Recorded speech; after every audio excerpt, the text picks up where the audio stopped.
আসসালামু আলাইকুম রহমতুল্লাহি ওবারাকাতুহ। ব্যাং সম্পর্কে আমরা একটা হাদিস জানব। রাসূলুল্লাহ সাল্লাল্লাহু আলাইহি ওয়াসাল্লাম এটিকে হত্যা করতে নিষেধ করেছেন এবং যেহেতু এটিকে হত্যা না করে খাওয়া যায় না, তাই আপনি এটিকে হত্যা করতে পারবেন না। আব্দুর রহমান ইবনে উসমান রাদিয়াল্লাহু তাআলা থেকে বর্ণিত,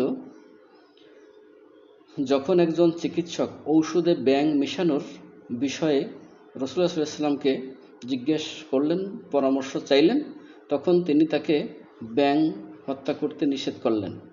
আবু দাউদ। তো আমরা ব্যাং হত্যা করা থেকে এবং খাওয়া থেকে আমরা বিরত থাকি।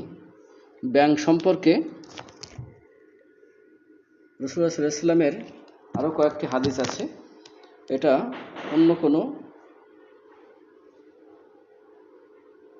ভিডিওতে অবশ্যই আপনাদের জানানো হবে।